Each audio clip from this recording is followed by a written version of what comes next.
Good morning, good afternoon, good evening to anyone watching live now or listening later to the audio version of this episode. It is my pleasure tonight to be joined by Justin Rose today. Justin, how are you? Really good. Thanks for having me on. I appreciate it. So we would just got into a very interesting talking point before going live. I was asking you about how many people from the YouTube or podcast community you approach and what your response ratio was. So could you elaborate a little bit on that, please?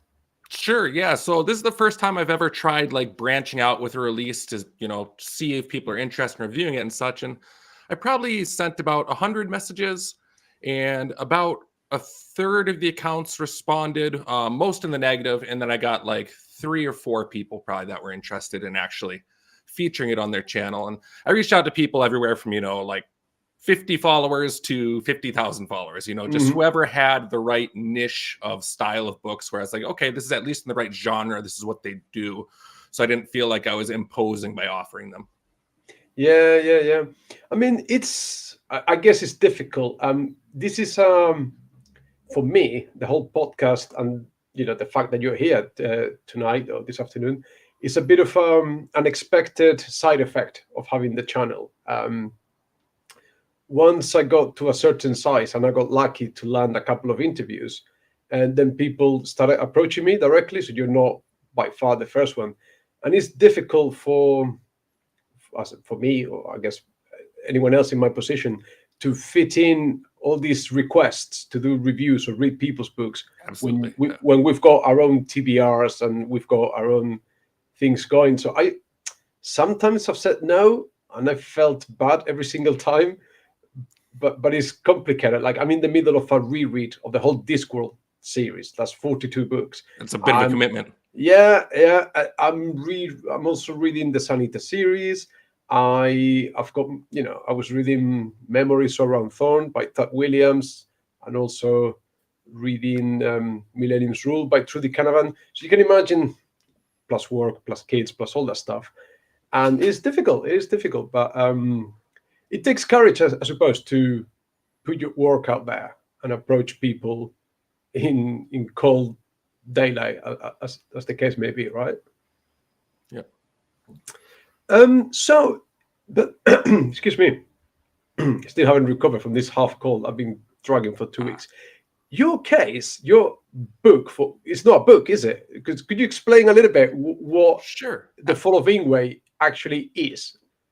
Absolutely. Yeah. Like I mean, it's sold as an audiobook, that's how it's classified. And I also have a print and ebook version, but like you say, it's not a traditional book because it was written specifically to be this full cast dramatization. So there was never a time when it was written in standard prose. It was always a script format with the dialogue tags and the music notes and the sound effects notes. So like it's structured very differently from a standard book. And so pitching it to people, there's always a little bit of a back and forth where it's kind of like trying to explain exactly what it is. It's like, well, no, it's not a book, but I mean, it falls under the same umbrella as far as all the sales terms go and stuff, So it's a full cast audio drama, original music, 18 actors, and full sound design. So it's, I always liken it to old time radio classics. I grew up listening to The Shadow, X-1, Suspense, all that sort of stuff. And that's where I drew the inspiration to be like, I want to work in this medium, so. Absolutely. I mean, I have to, I'll confess, I've listened to the whole thing, and it does certainly did put me in the mind of those radio dramas from back in the 20s or whatever, the infamous War of the Worlds narration by, oh God, H.G. Wells, or I mean Orson Welles. That's right. That's right. Thank you. Yeah. Yeah, things like that. So why this particular format? Because it's not really, I suppose it could be read as a theatre play because you've divided the action in chapters and scenes and so on. But I suppose, like, I don't know, could you ever envisage it being a theatre? I mean, it's a long piece, but as a theatre production, or is it just meant to be narrated and that's it?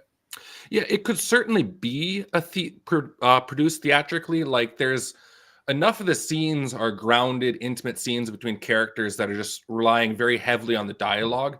And the action is kind of abstract enough in a lot of instances that it would work very well on stage. The length would be an issue. It would have to be probably trimmed significantly in order to make it fit like that sort of production style. But it's definitely suited to that as a story. The reason I went with this format, I initially actually envisaged it as a graphic novel. That was my first thought of how to produce it.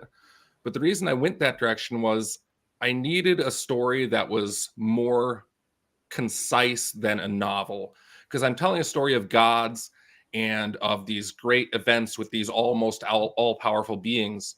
And when you do that in a novel, you're left with the question of, okay, what do gods do in their downtime? Because a lot of novels are just kind of interim movements between the peaks.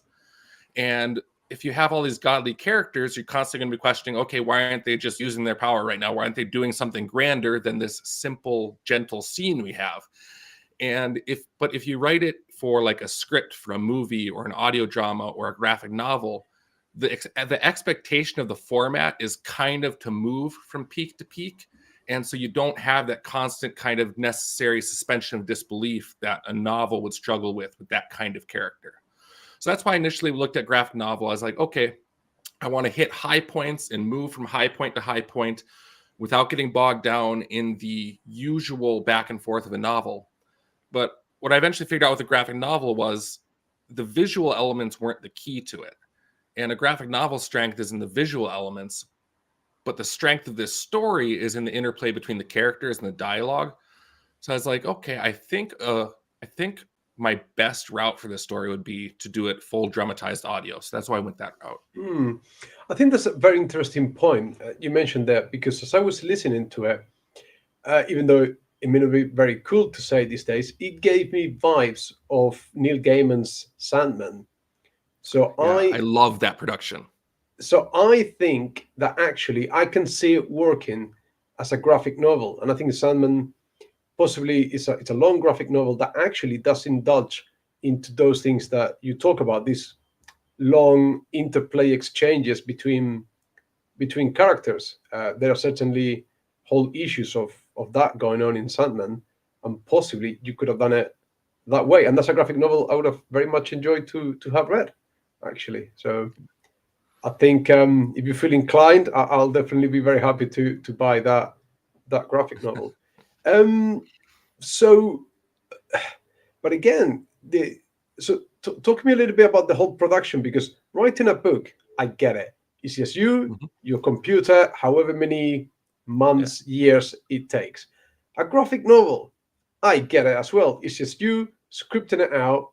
You send the script to your artist, you get the pages back. You said 18 actors in this production, plus original music. You got what, an hour plus of original score? Pretty much right on an hour. Yeah. It's like 59 minutes something. Right. So how? How? Yeah, absolutely. So it took a long time to kind of figure out the steps, because I mean, I've written novels before, like you say, I understand that process. I know how to go about it. I know like what I need to do and how to schedule myself and figure out how to get through, writer's block or plot holes or whatever I need to do to write a book. I get that story format. But when you start bringing in other creative forms, there's other skill sets that are needed. And I didn't have all that information. So I actually wrote the script completely. The story had been in my head for about 2 years at that point, kicking around, okay, do I want to do a novel, a graphic novel? What do I want to do with this? And when I finally settled on audio drama, I wrote the script faster than I've ever written anything else, because the story had been with me for so long. But then I was left with the script and no idea what to do with it. So it was actually like a year later that I started doing all these sales events for my books. And so I would travel to comic conventions and book festivals, and I met other creative people at them, voice actors and different people like that. And I just kind of picked their brains a little bit about, how would somebody go about hiring somebody like you? Or what's a fair rate of pay for a project like this? Or where can I source voice actors? And I just picked up little tidbits here and there. I figured out, okay, here's a really fair hourly rate that's not going to absolutely destroy me financially, but also I'm not going to be taking advantage of anyone, and I'm going to be bringing in high enough caliber talent to make a really quality project, And then I kind of found this site called Backstage that provides you with opportunities for casting calls. So I created an account on there. I wrote up my whole audition process, and I had very, very detailed audition process, just descriptions of exactly how all the payments worked, a breakdown of every character, a script with, each character's parts highlighted.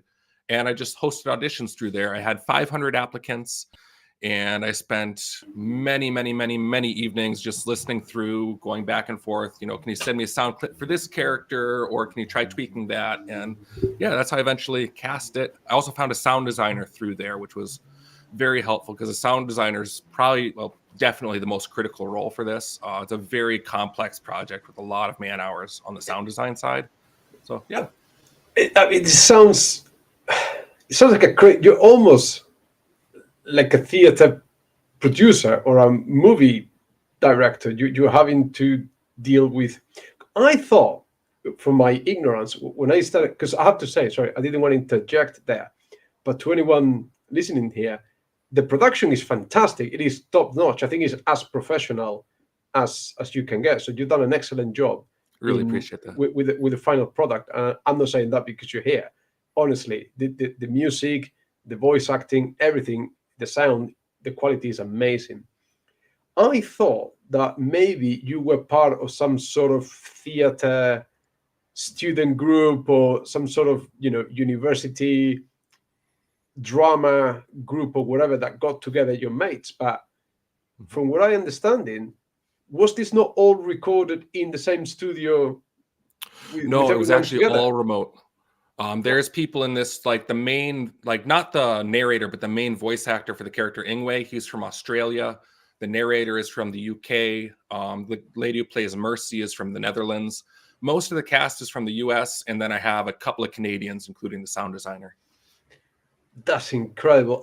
Hang on. So then the dialogues, I'm assuming there were dialogues with people residing in different countries.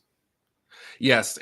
So what I did to get around having them all record remotely to kind of try and help make sure all their tones matched and the emotional interplay was there was I had all of the small bit parts played by like 3 different people each. So I would have multiple takes of all of the bit part dialogue, and it didn't affect my overhead because I was paying the people by hour. So if I added on, and I'm rounding up anyway, so if I add on 2 minutes of extra dialogue for this bit character, for that bit character, it's not affecting the overhead, but it's giving me options. So I can be like, okay, this take fits with that person's performance, and I can mix and match to get the best results. And then for a couple of the really main characters like Ingway and Mercy, I had them do multiple takes of all of their stuff and then paid them for the extra takes. And that way I had stuff that I could choose between to make sure all the dialogue kind of jived with each other. So hang on, this is mind blowing. So they weren't actually having that dialogue. They recorded completely separate. Just a lot of dialogue tags and instructions and kind of like little notes like this is what I'm looking for in this scene or whatever. And they were all very professional, did an excellent job. I hired 19 people in all as far as actors go. One of them I had to cut because the sound quality recording was really terrible and stuff. But 1 out of 19 is not a bad ratio in my mind. Like the other 18, like all did a wonderful job. Yeah, absolutely. But what you're describing is positively insane. Okay, that is truly amazing. And then, did you have to hire someone to do all the sound mixing and editing, or did you do that yourself? No, but there's a fellow named Daniel Bell who lives in Canada who did all the sound design, and he's like a sound recordist. He does a lot of like Foley art and stuff, and then he also designs sound for video games as his day job. Right. So he had a real passion for the format of audio dramas, and this is the first time he's ever worked on one, but he's been doing professional sound design for years. So he was a really good fit for the project. Yeah. That's amazing. And what? So you just sent him how many hundred files of sound? Yes, just Google Drive folder upon folder of all the different takes and everything. He was part of the process for instructing the composer. So the composer is a guy named Michael Hyman from the UK. And he actually reached out to me. He found the listing on Backstage, and I didn't actually have a request for a composer. I was planning on using like a sound library, like Soundstripe or something. But he reached out to me and offered his services, and I loved his style. He has this really beautiful orchestral, classical soundtrack style that I liked.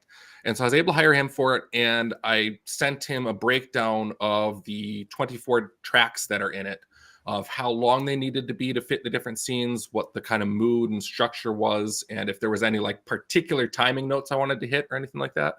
And then we went back and forth, and each week he'd send me like a draft for 2 tracks, and I would give him any feedback, and then went back and forth. And then the sound designer was also involved in that, so he could note anywhere that there was an issue where he's like, I would really need this or something, you know, as far as his end went. So yeah, I'm just trying to imagine like coordinating. You must have been doing this full time. nope. I'm a plumber. What? lots of evenings, lots and lots of evenings. Like, okay, so how long did this thing take? So I started like I said, the writing of the script it took me about 6 months to write the script, but that was after I'd already had the idea forever. And then it was about a year later that I actually started looking at doing things. When I finally actually like bit into the project properly, I started casting last year, probably, I think it was November. So about 14 months ago at this point. And I cast everybody in about 2 months or a month and a half. And then I got all the recordings from them over the next month. And then Daniel started his sound design work after that. And so, yeah, it was kind of a drawn out process. If I were to do it again, I think I could do it much, much quicker and also cheaper. But it was a learning curve, and I wanted to really focus on each project, on each step of it, and not rush myself so I could get the best results. So yeah, overall, it was, once I really got into it, it was about a year-long process. But all adding on writing the script and getting everything figured out and all that, several years. Yeah, but what I have to say, I'm impressed, and hats off to you. You sound like you just said, if I was to do it, like you want to do this again, and was Yes, actually I've got my idea for the next one. Because I was going to say what do we call it? Audio drama? Was the actual? There's different phrases. Like people will say theater of the mind, people will say cinematic audio, graphic audio. I usually just say audio drama. I feel like it's right. I feel like it's what most people understand. So it's called The Fall of Ingway, but it's got a subtitle, which is Part 1 of the Myths of Rehavan. Part 1. How many are you doing a trilogy? Are you going to be cliched and do another trilogy? I don't know the exact number of stories that are attached to it. Right now, I have one very clear other story that I want to touch on, which is, so the way I structured The Fall of Ingway was, it's a story of the god of death, and every scene focuses on a moment of death when the god of death is present in the world. So every scene, there's some reason that the god of death is present there, witnessing something, doing his role, and he's your eyes on the story. The sequel will be about the goddess of mercy, and similar to how The Fall of Ingway was broken up by scenes of the god of death intruding on the human world, that one will be broken up by scenes of the goddess of mercy intruding on the world and showing how she shapes and influences the decisions of people as they, war between, in their minds, duty or mercy or these different moral dilemmas and choices. There's a myth that I've referenced in several of my novels as being part of this world that I plan to incorporate that story into. So I have the basic substructure for the story already laid out in my other books, but I just got to write it out properly. Yeah, no. Wow. And as usual, I have my next question ready and it's gone out of my mind. But right, I was going to say, so in the same kind of timeline and place where Fall of Ingway takes place, or are you moving the timeline forwards and changing setting?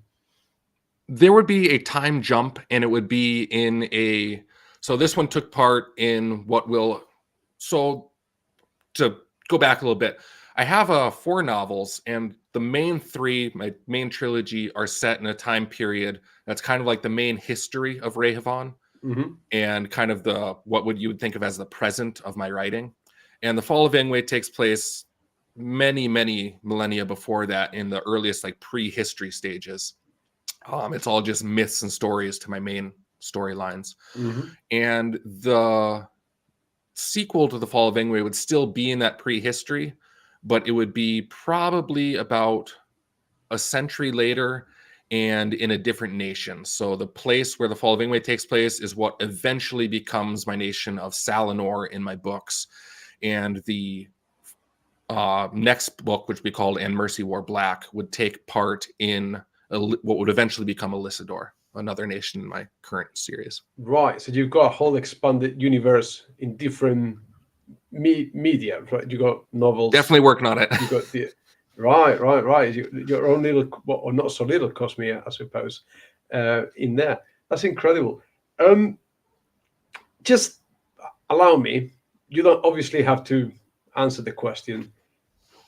When I was doing a little bit of digging around and doing a bit of an internet search, I think you've crowdfunded the whole project. Is that right? There was a Kickstarter. I did launch a Kickstarter for it. Yes. So the crowdfunding aspect was pretty mixed results. It was the first time I'd ever tried something like that. And so I set a very low goal for myself, and I hit and surpassed the goal I set, which was lovely and fabulous. But it definitely was not like properly crowdfunded in the sense of, I'm going to crowdfund it ahead of time and make sure I have all the money lined up to actually be able to produce a thing. It was, I'm almost done producing this thing. I'm going to launch this Kickstarter to see how much I can recoup through that process. Right. And yeah. I mean, sort of blowing my own trumpet here. I had a fantastic episode with Joseph Oliveira and Holly Tinsley, both UK authors. Joseph is the writer for Afterlight Comics, and Holly Tinsley is an author, and they both launched very successful Kickstarter. Excellent. Yeah, I mean, I think Joseph has done like 40, 50 campaigns, all successful. So from talking to him, I know a little bit about it and what not to do, sort of thing. So for people that are interested, they can check that out. So, God, I want to ask you out of curiosity, but if you don't answer, that's perfectly fine. How much more? Oh, hang on. So, what did you get from the Kickstarter campaign? You don't have to give me the. So the Kickstarter, 1,300. 1,300. Right. Okay. And then a question here. I don't know. I'm not a big friend of audiobooks. I maybe just come from a different generation. I need all my attention on the book, with the physical pages and looking at the words. But it is true that people more and more these days listen. You walk around, everyone is wearing headphones, everyone is listening to something. So, do you think that you will have more success with the audiobook than if it was a printed version? So I'm not sure. It's hard for me to say. I have been writing for a long time, but I have only started doing anything with my writing quite recently, if that makes sense. Like I've written my novels and just tossed them on Amazon for fun for years. Cause so I was fresh out of college when I had my first book and I was looking for work. I had no time.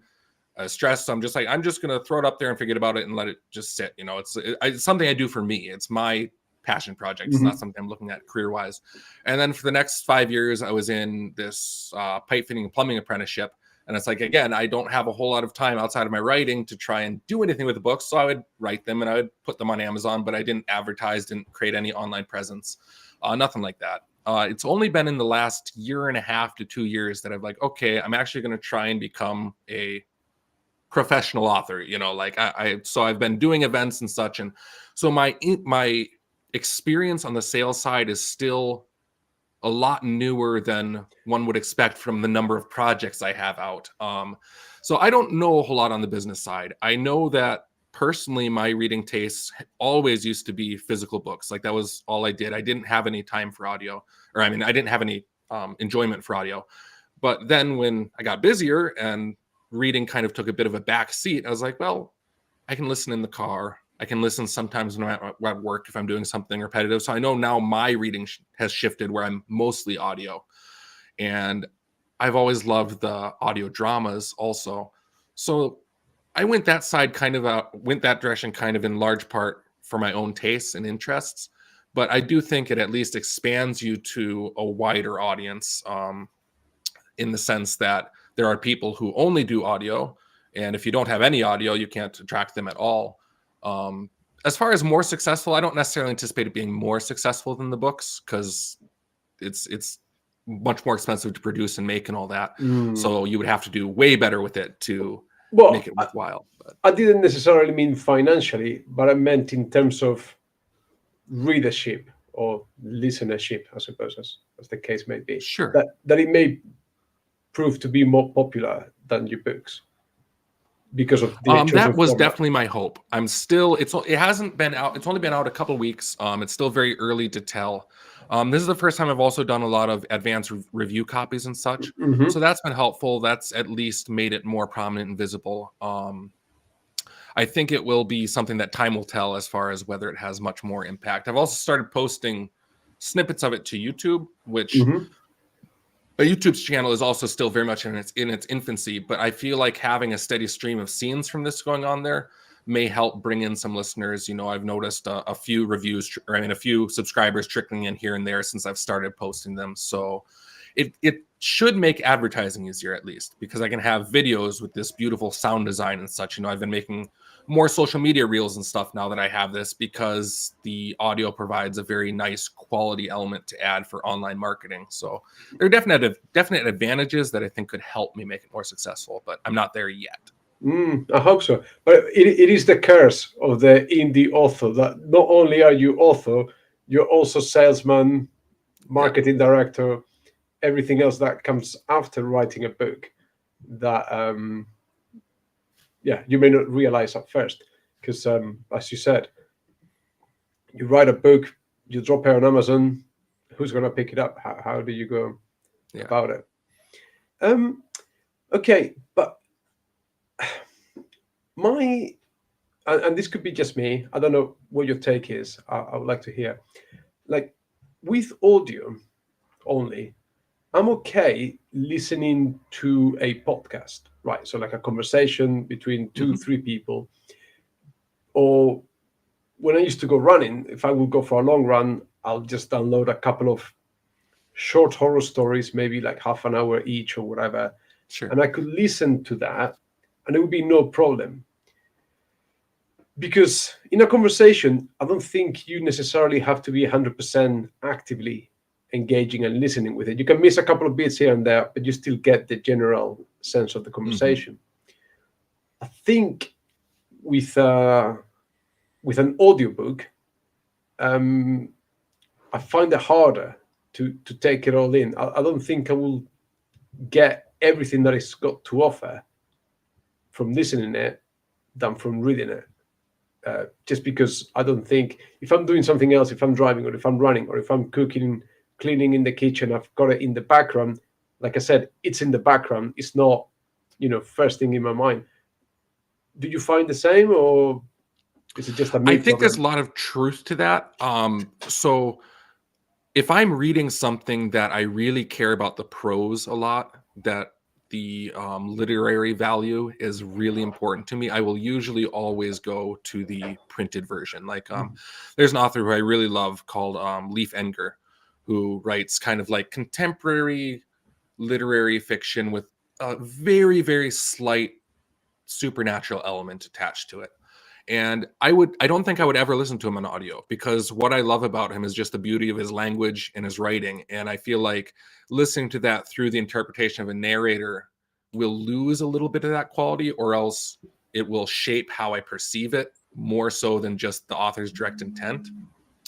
But if I'm listening to something that I enjoy for the story primarily, then audio works fine for me. So like if I'm listening to The Wheel of Time or Brandon Sanderson or one of those novels that what I'm listening to is for the story, then I don't mind hearing it through a narrator's take, because I'm not reveling in the language and the individual word choices and phrasings. I'm kind of reveling in the overall experience. So that's kind of where it shifts for me. I couldn't listen to nonfiction on audio very easily, and I couldn't listen to literary fiction very easily on audio. But for general stories, I'm good with it. Right. You just mentioned the unmentionable in my channel here, which is The Wheel of Time. We don't talk about The Wheel of Time My apologies. It's all right. It's all right. I just have to live with it. So then, do you think?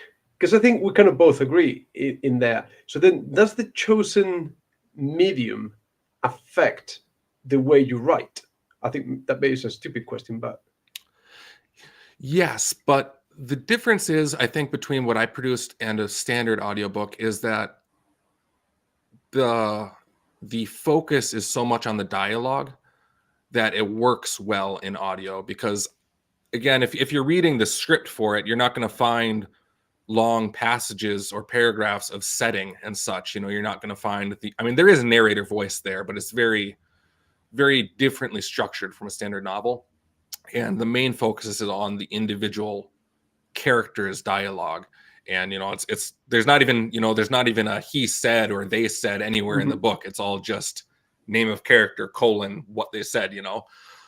So I think that the format works well for that sort of production. I think it's more enjoyable to listen to this particular one than to read it, because of that format. And it definitely informed how I wrote, because again, I had to figure out how to constantly trim out my own narrator voice. I had to constantly figure out, okay, they're not going to see anything on the page here. They're not going to know what kind of room we're in. They're not going to know what their surroundings look like. They're not going to know all these things. I had to figure out what audible cues can I give them through the sound effects to tell them where we are. Could I insert a bird here or a waterfall to imply we're outside, a wolf howl so they know it's at night, a fire crackling so they know we're in this warm, cozy chamber? Or what can I have the characters say to cue them into where we are that doesn't sound forced or unnatural? I used a lot more reference, like the characters say each other's names perhaps a lot more than they would in a standard prose book.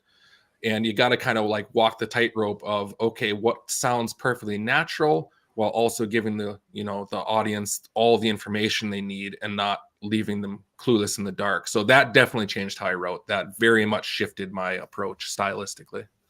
That's an incredible level of detail that I think probably goes unappreciated unless it all makes sense as you say, and but so I suppose you haven't got the space to launch into a long description talking about how many folds their sleeves have, just like Robert Jordan would have done on The Wheel of Time. So then, did it make you think a lot more about those little, like you said, cues of setting, and it's making you think of sounds rather than words to describe the situation? Yeah, I don't know if it would be more or just differently, like, because one thing is I don't really have to think about color at all. I mean, like, as far as that goes, like a lot in my books, I'll pick, a color for somebody's armor gilding to be, or something to kind of like paint an image in the reader's mind of what elements of the scene are most lavishly apparent, to kind of immerse them there. But if I'm writing audio, there's probably hardly I mean, there's some references to color, obviously, and just in dialogue and such, but there's so much less of it that, it's a one thing that you're not thinking of as much versus the audio you're thinking of as more, or the audible cues you're thinking of more. So more, maybe not, but definitely differently. And did you become conscious of this change as you were writing The Fall of Ingway, or did you go into it being aware of the adjustments that you will have to make in order to create this production? I mean, I think I knew like the basics of what I was going to need to change, but I definitely learned as I went and constantly had to like kind of go back and revisit what I had already written and kind of like improve it as I figured out what worked best as I went through. Okay, no, that's really interesting. So, what's your background then to launch into something like this? You've mentioned how many books have you written? So I have 4 books and then the audio drama available, and I've got other ones in the pipeline in the works. But yeah, so right now 5 in all. Right, and so is your background some kind of, I think in the US you call it liberal arts background, or is it something completely unrelated and it's just a labor of love? Well, I did go to college for writing, so like, a big focus on English and writing classes. I had classes on creative writing, journalism, Mhm. copy editing. The different general classes like that, kind of all in the literature and writing area. My work is very different, but I definitely have some background as far as education goes that helps out with it. Yeah, yeah, yeah.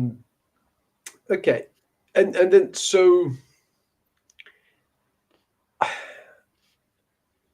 I mean, this question is redundant because I used to ask, or I used to think that the fantasy genre has been done to death.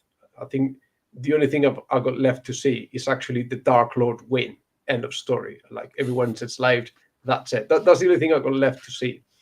So I used to ask people, you know, um, is there anything left to do? But the more I talk to authors, apparently, yes, there are plenty of things left to do in the genre. So, other than the format, which I think is the first audio production that I've listened like this, what else that is different in the genre do you bring into your work? Absolutely. So there's the narrative structure. So, kind of the split timelines with the one storyline you're following and then the previous storyline following up to it. I thought gave it a nice flavor, but that's obviously been done before. Game of Thrones did that far better than I ever could. Um, the perspective is probably what I'm most proud of making unique, was seeing the story through the viewpoint of the god of death and kind of telling a story tangentially, because basically the god of death comes into these different scenes to do his business, and each scene is related to the main narrative of this war going on between these two kingdoms, where you have all the human main characters, Godry and Melisandre and Letitia and all these people. But that whole story is told in little scattered glimpses and moments that aren't really the key moments of the story to the characters who are involved in them necessarily. They're just the moments that the god of death gets to glimpse. And so I think that was probably the most unique thing that I'm proud of being able to do, was to tell an entire story through inadvertent, almost accidental looks at it, because you have the main storyline of the god of death and his romance with the goddess of mercy and stuff going on, and the secondary storyline of the war between the two kingdoms is all just happening behind it.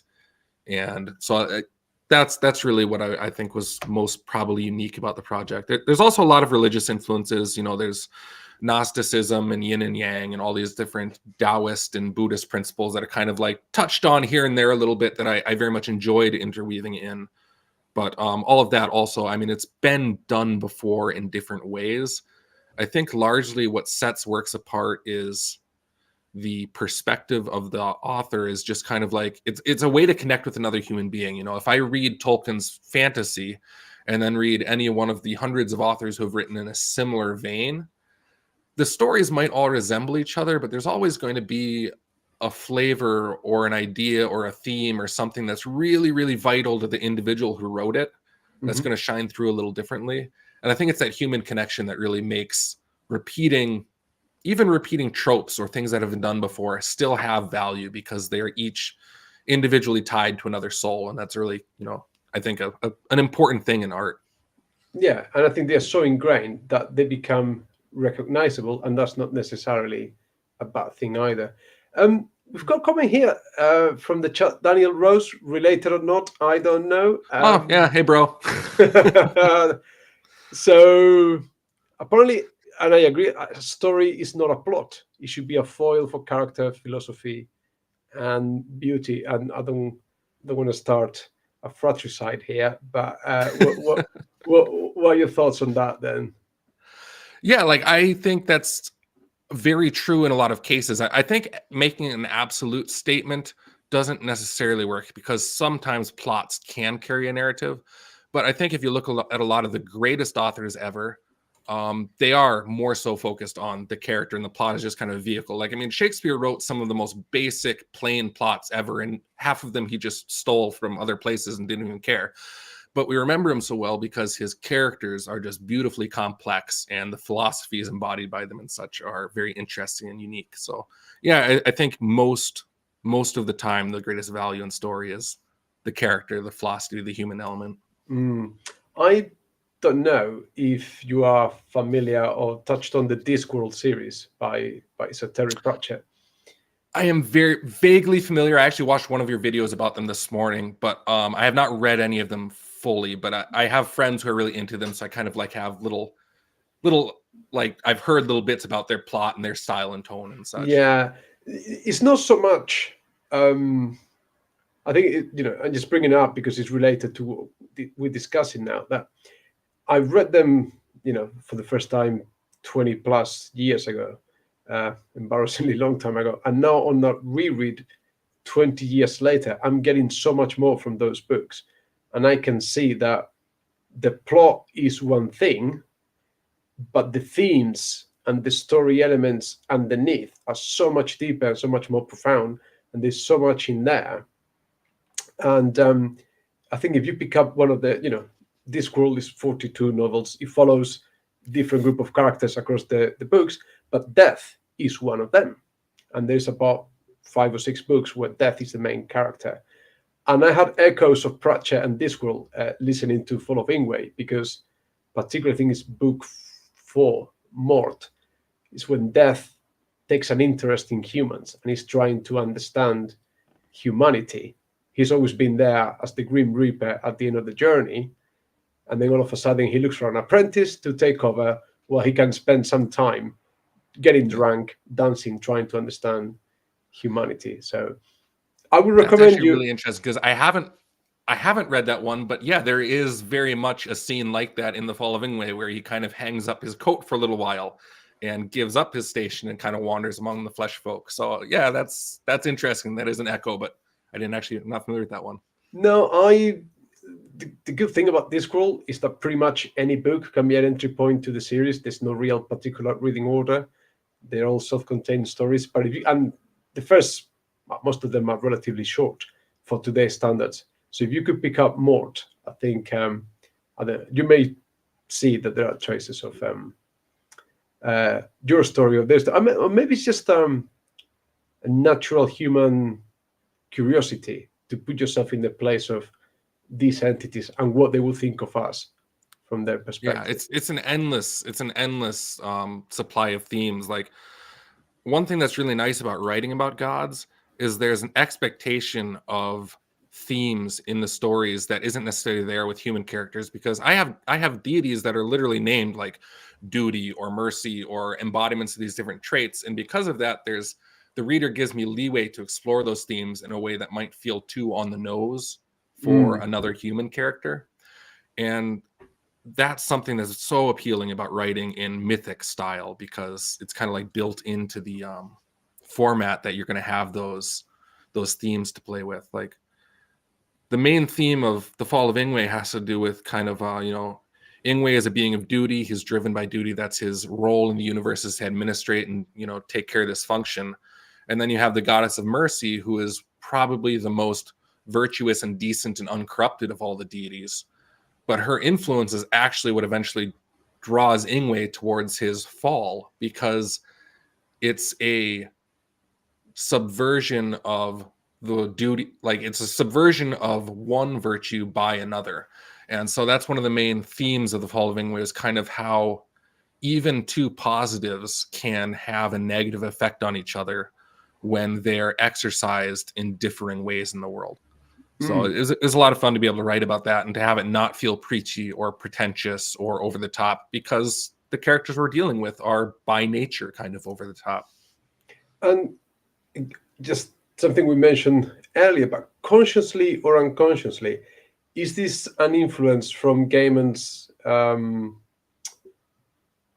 Sandman? Because again, there he's dealing with death, dream, uh, uh, whatever all the other endless are in the Yes. series. I would say that if there's any one like conscious influence, that would be the one I'd point to. I had the idea for this story before I had read or listened to The Sandman, but I did listen to The Sandman shortly before actually writing the script. And it was actually one of the things that finally kicked me into actually going and be like, yeah, I want to make an audio drama like this, was listening to Audible's performance of The Sandman. And I would say that that story influenced my structure and my pacing and the way I wrote the script more than it necessarily influenced the themes. I think there are similarities in the themes, but I think most of those were already there before I listened to Sandman. I think I'd already been kind of dwelling on those thoughts. And then listening to the Sandman was what told me, wow, this story really would function well in the format of an audio drama. No, and I get everything you say, and I've got the utmost admiration for the work you've done, because once again, it is the quality of the production. It is, top notch. It is professional. Thank you. I think really appreciate that. And anyone that is listening to this, people know I don't. Within the authors, I tend to not review books I don't like, because I don't want to be that kind of person that is, Yeah. But in your case, I'm always honest, and the production is fantastic. So, have you got any inclinations to delve into graphic novels going forward? Probably not for some time. I've always really liked the format, and I would like to do one eventually, but I don't want to spread myself too thin. And I got a lot of other projects on my plate right now that I'm looking at. I have at least 2 more books planned in my current series I'm working on, and then I also have the sequel to The Fall of Ingway planned. And I'm a fairly slow writer as far as it goes. I produce about every 2 years. I put out a book, and I want to move that up to 1 a year, and I think I will be able to move that up to 1 a year starting this year. But that's going to put a graphic novel well down the line as far as production line goes. I'm not one to tell anyone what to do. I'm not going to give you any advice. Have you got any kids?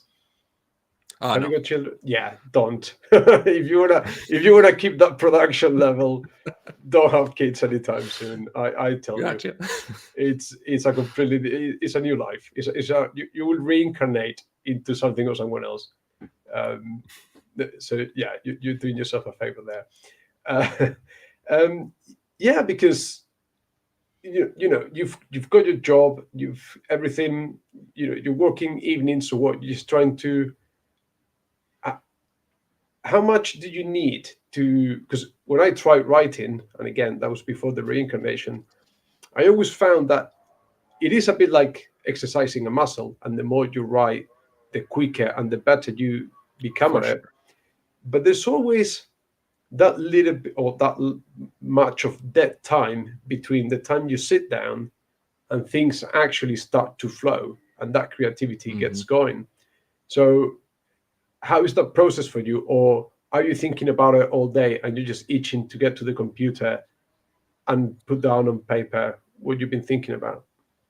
It comes in seasons, like when I was working on The Fall of Ingway and when I was working on the novel before that I was writing, both of those, during that process, I would have thoughts running through my head all day, and I would be eager to get back to the computer and put those down. And the flow state came very naturally and very quickly. Lately, I have not been in that season. Lately, it's been more of I need time to adjust and to figure out where I'm at in the story. And so I will sit down and have 40 minutes each session at the start that are just completely unproductive, just reorienting myself to what I'm doing and where I'm at. And then I'll be able to get in some productive writing, but it varies. It depends where my head's at, how busy other things in life are, all of that. And through the whole writing, because I'm assuming possibly maybe happen more with the books. I don't know. You tell me. That painful moment when you have to get the scissors out and start chopping out a paragraph that doesn't work, or maybe a whole chapter that it's not getting you somewhere. Did you have that moment where you maybe wrote yourself into a corner in The Fall of Ingway, or because of the structure of the story, is a lot easier to, you don't have to keep a constant timeline. You can jump through the timeline and just concentrate on the events. Is that easier then? This one came very well that way. Like, I don't think I ever had any full scenes that I had to axe in this one. But a nice thing was I had the format of, okay, I have 12 chapters of 4 scenes each. I have 3 scenes set in the main timeline, and then the 4th scene will always go back and circle around to the earlier timeline leading up to it. And so I was able to initially pick, okay, here's 12 really important emotional beats for that earlier time, or no, I had 11. I was like, here's 11 really important earlier scene beats that I can use for those 4th scenes. And then I was able to thread those through, and they gave me my structure for my pre-story. And then I was able to just kind of write the main story up to each one. And I wound up not having a 12th scene. I think it's chapter 8. I just had no scene for the 4th scene because there was no emotional beat needed. Like, that story was complete with the 11 I had. So I cheated my format a little bit by just not writing anything for that one chapter, but having the format and structure ahead of time gave me something to shoot for that informed all my decisions. And so that prevented me from having to have those painful cutting room floor moments where you're editing things out. And does it mean then that you could, whether you did or not, that you could have written the story in pieces? So you didn't have to keep a beginning to end narrative. You could have just written, oh, today is going to be Act 3, Scene 4, and tomorrow maybe, Act 7, Scene 2. This is actually the only project where I did do some of that. Normally, I'm very, very much just straight from start to finish writing, but this story, I actually did occasionally skip around and be like, okay, I have a really good idea for what I want that one scene to look like. So I'm going to write that today and just plug it in and then go back to where I was. So yeah, it did work to have a little bit of plug and play because each scene is an individual scene of death where the god of death has come to the world to do his business. So each scene is its own mini story. And I didn't have to tie them together as I wrote them. Right. And then obviously now you are immersed in the whole promotion, marketing, selling it. Is this also being a learning curve? Are you still trying to figure it out? Yeah, like I said, I've only recently started on that whole side of things. I've been writing forever, but all of the promotion and that's all still pretty new. And yeah, I'm kind of learning that right now. Like, this is the first release I've had since taking this more, aggressive tact, I guess I'd say. And so I'm kind of in the process right now of learning how to do all those different steps. I've been applying for different promotional deals and figuring out where to place ads and all that. And have you tried, I don't know how it would work, but getting a traditional agent? I know the publishing world is very traditional and they're very risk averse or trying to do anything different. But have you tried the more traditional avenues of getting a deal, finding a publisher, that sort of thing? I really haven't. Like, when I first started writing, again, it was at a period where all I had time for in my personal life was the writing. I didn't have time to make it a professional pursuit. So I didn't do it then. And then I guess ever since then, it's just been a matter of familiarity and acclimation, that I haven't tried going that route. I definitely consider it sometimes, but the whole process seems fairly alien. So I don't know. I don't know if it's, again, a matter of just laziness and lack of drive. But so far, I've just kind of gone on with the indie route. Right.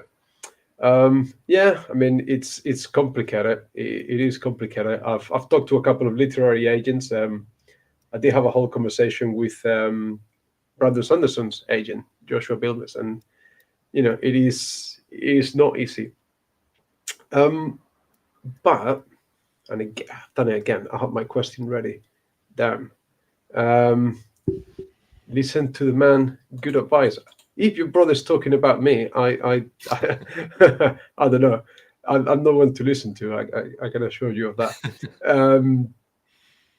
Right, it was something to do with social media and all that rubbish. But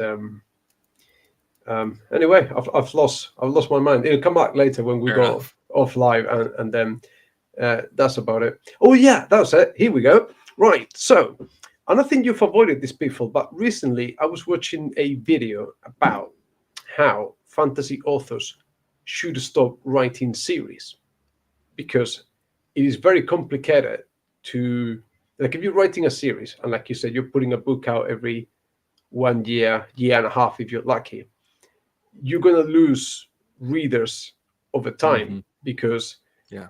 they have to first buy the book, then they have to read it, then they have to like it, and then they have to there's too many stages there. Maintain that interest till the next one releases and actually remember. Exactly. So the advice was, and I think you've done this really well, is write your first book, or in your case, write your first audio drama, in such a way that is auto-conclusive, but it leaves you an open door for a sequel or an expansion or a continuation or something like that.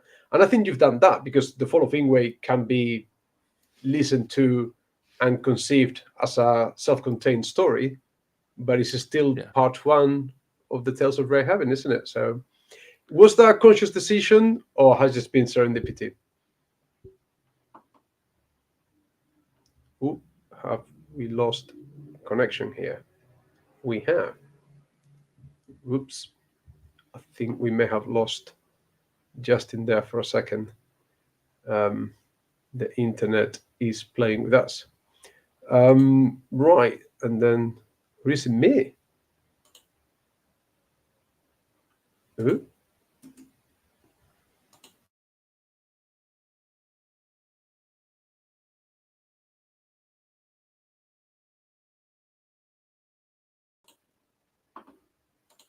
Okay.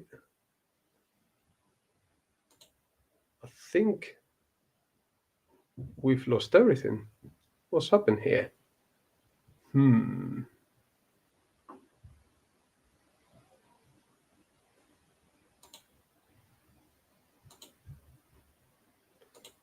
Hello. Okay, I think yeah, I don't know what happened there. Back? Yeah, I think I lost connection for a second. Yeah, I think that the gods of the internet, the pixies, were on us. Gotcha. So I did hear your question though, and it's actually an interesting thing you brought up, because when I first started writing the series, I had just a bunch of disconnected story ideas, right? But they're all set in the same world. So I called my series Tales of Rehavan, and I was going to write it as just a bunch of interconnected stories, but numbering them all 1, 2, 3, 4. And after doing that, though, I realized I can only advertise the first book in a series. And I have 3 stories that are all set together, and a 4th story that's in a completely different time period. So I'm actually in the process right now of separating my novels into 2 separate series, so that I can do what you're saying and actually have, multiple different entry points available that are clearly labeled as entry points. And then when I did The Fall of Ingway, I was like, I need to make sure that I establish this as another separate series as an entry point, because if all my books were in the same series, I would only ever be able to advertise my first novel, Ariel's Tear, and all the other ones would just kind of sit languishing behind. Whereas it actually makes more sense structurally to break them up, and it makes them much more accessible to readers. So, yeah, I think that one of the key ideas of this video I was watching is, like, you almost have to earn the right to write a series or a trilogy. Like someone like C.S. Lewis wrote quite a few books before he wrote Narnia. Sanderson wrote a few books before he did the first Mistborn and now Stormlight Archive. Same as Robert Jordan with The Wheel of Time. So it's almost like something that needs to be earned. But I don't know if it applies necessarily to the indie world or not. I think it depends on your advertising acumen largely, as much as anything else. Just what you're comfortable doing to try and get your work out. Because keeping it all in a series is restrictive, but it also provides for buy-through. So if you're looking for readers who are interested in a commitment, having a series is much nicer, because you can be like, here, start on this one and you'll have all this other stuff to enjoy. And there's a direct tie-in between them that the reader will be aware of. But then also, if you only have a series, you can only pitch that first book. And if the storyline of that first book doesn't appeal to that person, you'll lose them as a reader for everything. So it really depends on what the what the author is able to do to draw in readers. Yeah, I've always had this idea, and so it's not the first time I mention it in here, so I'm sorry to anyone that has listened to this before, but I've always dreamt of some sort of, I don't know if it's a novel or a series of novels, or almost like a world. And then you open the box, and inside the box, there's all these little novels, novelettes, graphic novels, whatever.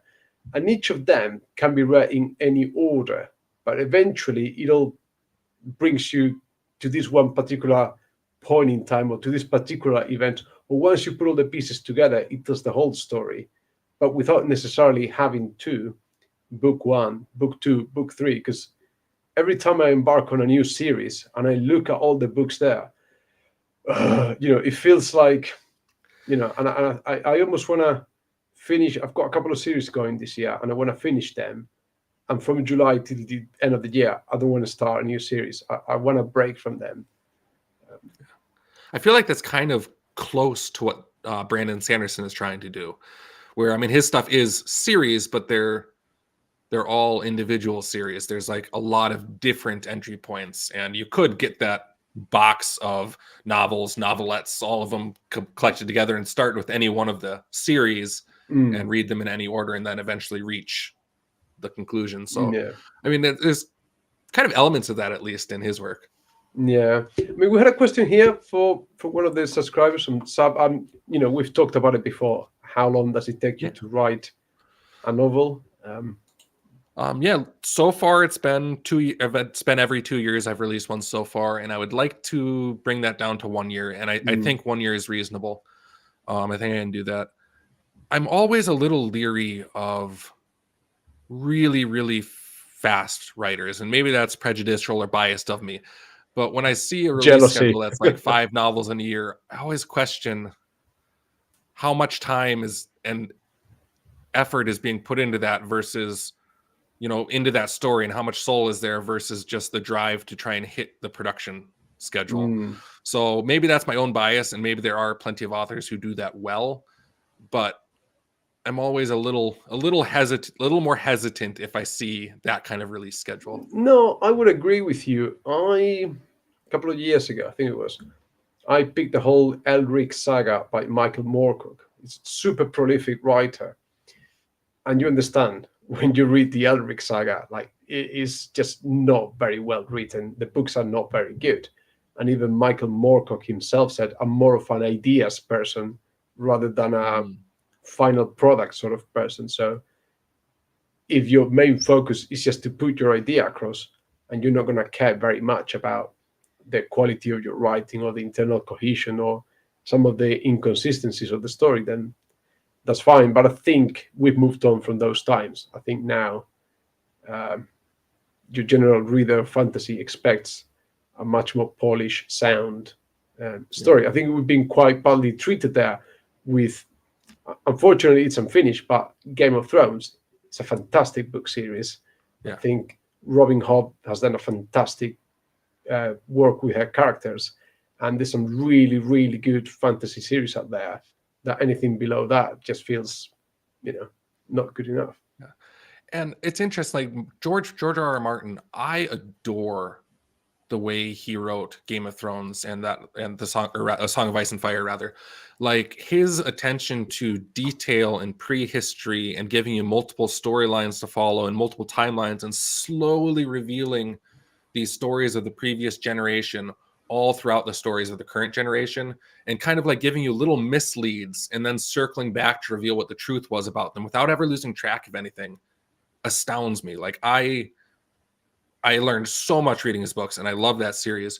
And he gets a lot of hate from people online and stuff about never finishing, but honestly, even in its unfinished form, I would say those books are worth so much more worthwhile than so much other fantasy because of his attention to detail. And I don't begrudge him the years it took him to write them.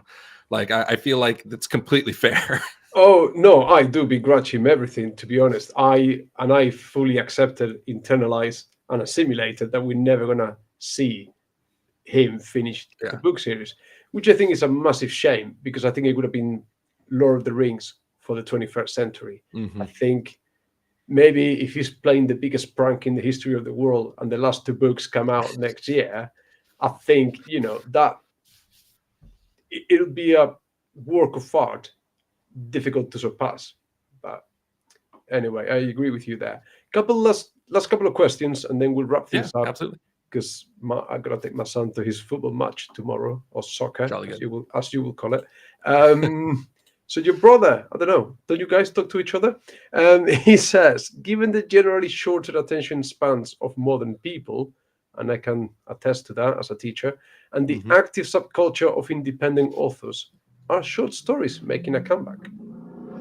I don't think so. Like, not in the way that they used to be. Like, there was a period in, like, the 60s, 70s, 80s where short stories were kind of the king in a way. You had all of the strange fiction and The different magazines. analog and all these magazines and serials where that was writers' bread and butter. I mean, Ray Bradbury would go to the library and sit at his typewriter and work on a story Monday, edit it Thursday, and like that was his product for the week, was this short story. And like, I don't think we're ever going to get back to those days, largely because distribution has changed so much. Mm, It's so much easier to get material out, and there's so many more options that serialized short stories are cheap and easily produced in a lot of ways. So there's able to be such a sea of them that the really quality and beautiful ones won't be able to stand out as much.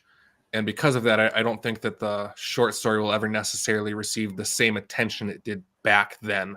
But I don't think they're dying either. Like, I mean, they're still very popular, particularly anthologies, I think will maintain not a huge place in book industry, but I think they will always be a consistent element. I'm actually working right now on compiling a anthology of short stories of authors in my region of the US. So like it'll be called Midwest Fantasy Sampler, and it'll be like little intro stories to all these fantasy series by people working in this particular region. It's kind of a fun idea and something to bring people together, and it's very enjoyable. But to answer the question, no, I don't think we're ever going to get back to the days of like strange fiction and all those great magazines. and I've always felt, with some rare exceptions, that the short story format has got an element of disposability about it. There's like a quick Mhm. consumption thing, and very few of them stick in your mind. I think probably it works better in the horror genre,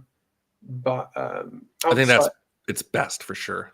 and I wasn't that aware, but you go on Amazon now and you look for horror story anthologies.